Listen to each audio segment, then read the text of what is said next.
Great Expectations by Charles Dickens. Chapter 2.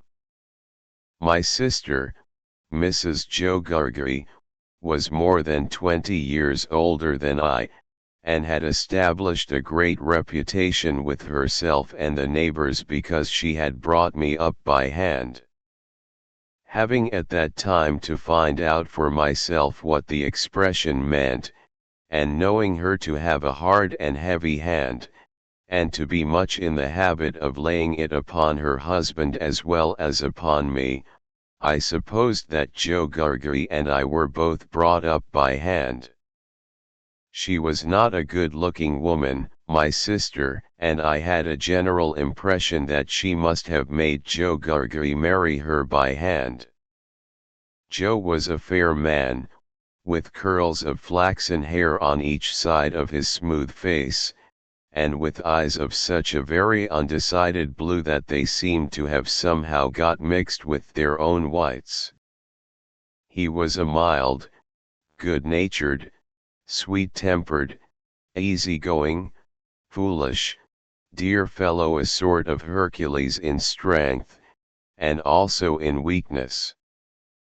My sister, Mrs. Jo, with black hair and eyes, had such a prevailing redness of skin that I sometimes used to wonder whether it was possible she washed herself with a nutmeg grater instead of soap.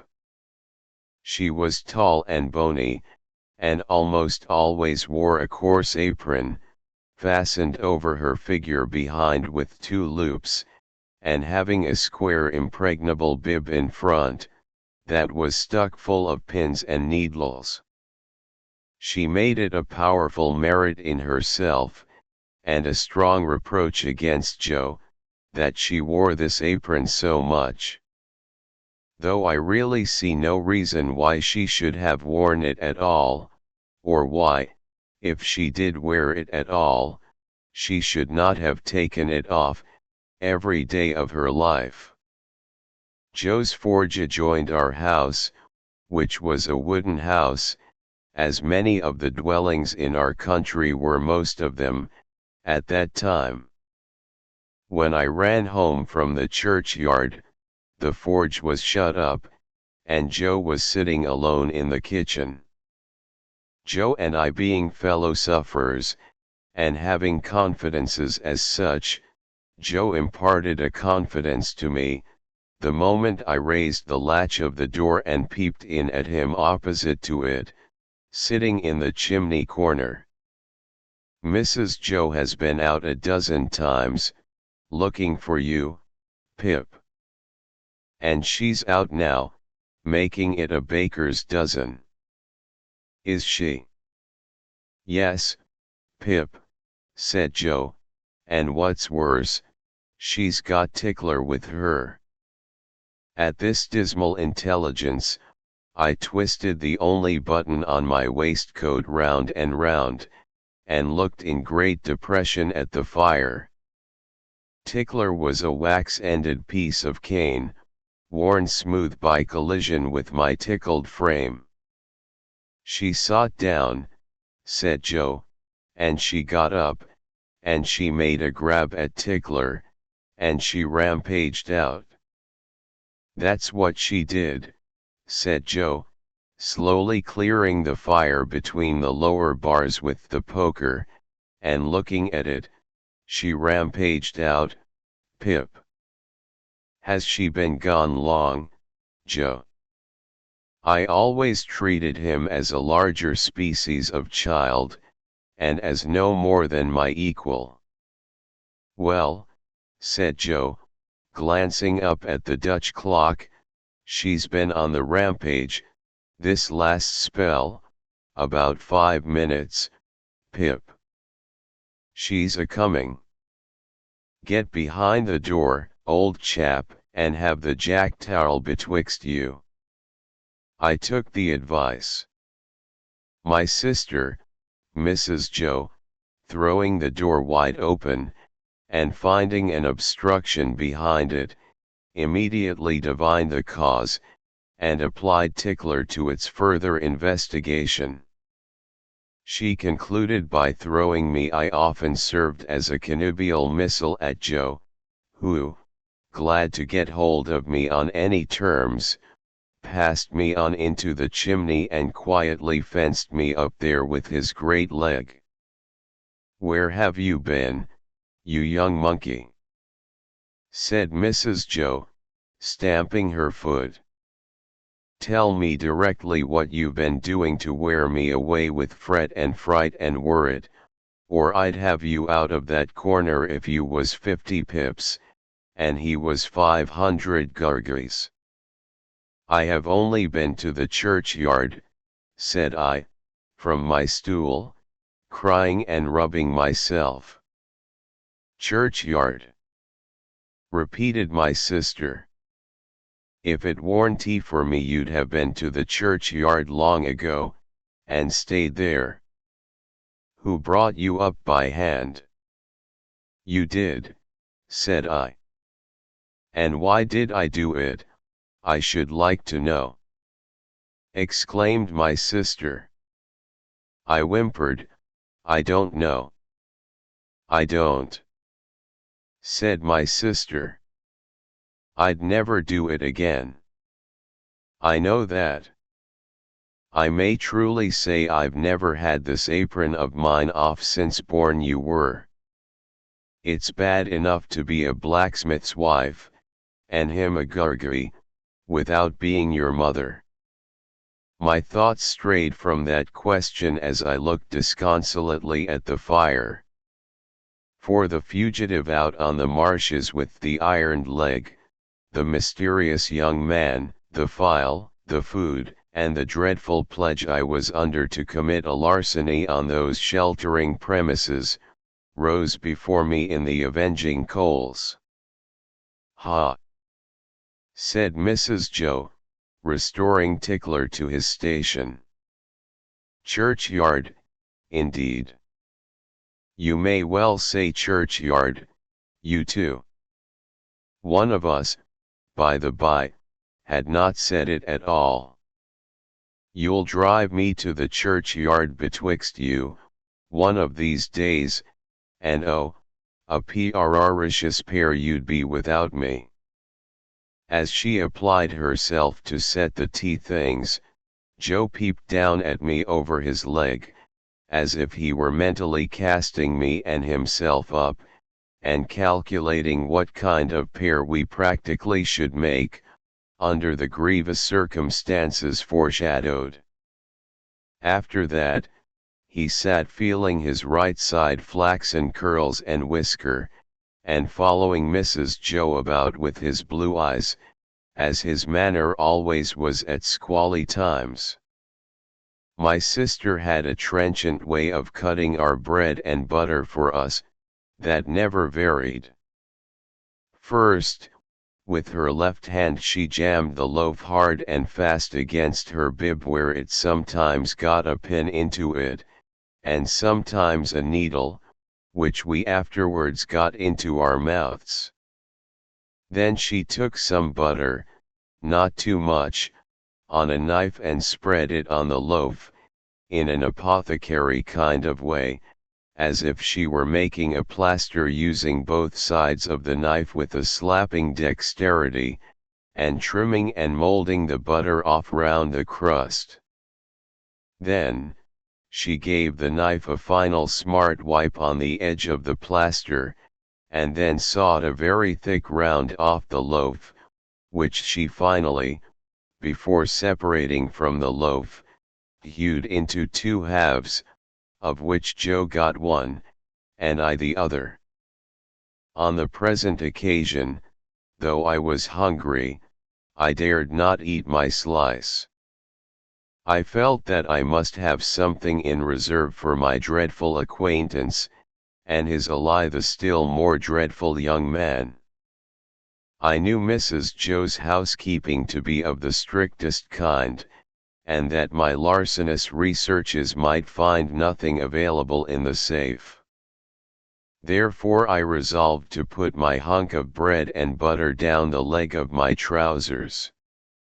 The effort of resolution necessary to the achievement of this purpose I found to be quite awful. It was as if I had to make up my mind to leap from the top of a high house, or plunge into a great depth of water. And it was made the more difficult by the unconscious Joe. In our already mentioned Freemasonry as fellow sufferers, and in his good-natured companionship with me, it was our evening habit to compare the way we bit through our slices, by silently holding them up to each other's admiration now and then, which stimulated us to new exertions. Tonight, Joe several times invited me, by the display of his fast diminishing slice, to enter upon our usual friendly competition, but he found me, each time, with my yellow mug of tea on one knee, and my untouched bread and butter on the other. At last, I desperately considered that the thing I contemplated must be done, and that it had best be done in the least improbable manner consistent with the circumstances. I took advantage of a moment when Joe had just looked at me, and got my bread and butter down my leg. Joe was evidently made uncomfortable by what he supposed to be my loss of appetite, and took a thoughtful bite out of his slice, which he didn't seem to enjoy. He turned it about in his mouth much longer than usual, pondering over it a good deal, and after all gulped it down like a pill. He was about to take another bite, and had just got his head on one side for a good purchase on it, when his eye fell on me, and he saw that my bread and butter was gone. The wonder and consternation with which Joe stopped on the threshold of his bite and stared at me, were too evident to escape my sister's observation. "What's the matter now?" said she, smartly, as she put down her cup. "I say, you know," muttered Joe, shaking his head at me in very serious remonstrance. "Pip, old chap, you'll do yourself a mischief. It'll stick somewhere. You can't have chawed it, Pip." "What's the matter now?" repeated my sister, more sharply than before. "If you can cough any trifle on it up, Pip, I'd recommend you to do it," said Joe, all aghast. "Manners is manners, but still your elth is your elth." By this time, my sister was quite desperate, so she pounced on Joe, and, taking him by the two whiskers, knocked his head for a little while against the wall behind him, while I sat in the corner, looking guiltily on. "Now, perhaps you'll mention what's the matter," said my sister, out of breath, "you staring great stuck pig."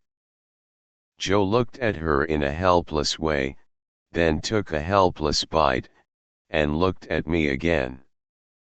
"You know, Pip," said Joe, solemnly, with his last bite in his cheek, and speaking in a confidential voice, as if we two were quite alone, "you and me is always friends, and I'd be the last to tell upon you, any time."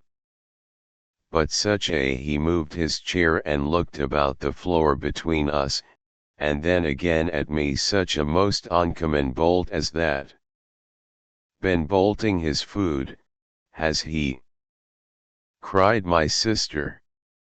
"You know, old chap," said Joe, looking at me, and not at Mrs. Joe, with his bite still in his cheek, "I bolted, myself, when I was your age frequent, and as a boy I been among a many bolters, but I never see your bolting equal yet, Pip, and it's a mercy you ain't bolted dead.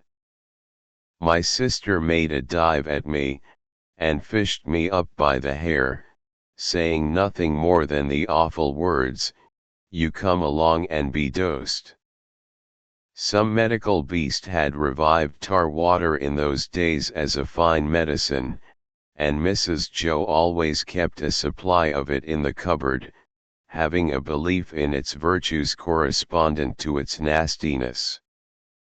At the best of times, so much of this elixir was administered to me as a choice restorative, that I was conscious of going about, smelling like a new fence. On this particular evening the urgency of my case demanded a pint of this mixture, which was poured down my throat, for my greater comfort, while Mrs. Joe held my head under her arm, as a boot would be held in a bootjack. Joe got off with half a pint, but was made to swallow that, much to his disturbance, as he sat slowly munching and meditating before the fire, because he had had a turn. Judging from myself, I should say he certainly had a turn afterwards, if he had had none before. Conscience is a dreadful thing when it accuses man or boy, but when, in the case of a boy, that secret burden cooperates with another secret burden down the leg of his trousers, it is, as I can testify, a great punishment. The guilty knowledge that I was going to rob Mrs. Joe. I never thought I was going to rob Joe, for I never thought of any of the housekeeping property as his united to the necessity of always keeping one hand on my bread and butter as I sat, or when I was ordered about the kitchen on any small errand, almost drove me out of my mind. Then, as the marsh winds made the fire glow and flare, I thought I heard the voice outside, of the man with the iron on his leg who had sworn me to secrecy, declaring that he couldn't and wouldn't starve until tomorrow, but must be fed now. At other times, I thought, what if the young man who was with so much difficulty restrained from imbruing his hands in me should yield to a constitutional impatience, or should mistake the time, and should think himself accredited to my heart and liver tonight, instead of tomorrow. If ever anybody's hair stood on end with terror, mine must have done so then. But, perhaps, nobody's ever did. It was Christmas Eve, and I had to stir the pudding for next day, with a copper stick, from 7 to 8 by the Dutch clock. I tried it with the load upon my leg, and that made me think afresh of the man with the load on his leg, and found the tendency of exercise to bring the bread and butter out at my ankle, quite unmanageable. Happily I slipped away, and deposited that part of my conscience in my garret bedroom. "Hark!" said I, when I had done my stirring, and was taking a final warm in the chimney corner before being sent up to bed. "Was that great guns, Joe?" "Ah," said Joe. "There's another convict off." "What does that mean, Joe?" said I. Mrs. Joe, who always took explanations upon herself, said, snappishly, "Escaped." Escaped. Administering the definition like tar water. While Mrs. Joe sat with her head bending over her needlework, I put my mouth into the forms of saying to Joe, "What's a convict?" Joe put his mouth into the forms of returning such a highly elaborate answer, that I could make out nothing of it but the single word pip. "There was a convict off last night," said Joe, aloud, after sunset gun. And they fired warning of him. And now it appears they're firing warning of another. Who's firing? Said I. Drat that boy, interposed my sister, frowning at me over her work. What a questioner he is. Ask no questions, and you'll be told no lies. It was not very polite to herself, I thought, to imply that I should be told lies by her even if I did ask questions. But she never was polite unless there was company. At this point Joe greatly augmented my curiosity by taking the utmost pains to open his mouth very wide, and to put it into the form of a word that looked to me like sulks. Therefore, I naturally pointed to Mrs. Joe, and put my mouth into the form of saying, her. But Joe wouldn't hear of that, at all, and again opened his mouth very wide, and shook the form of a most emphatic word out of it. But I could make nothing of the word.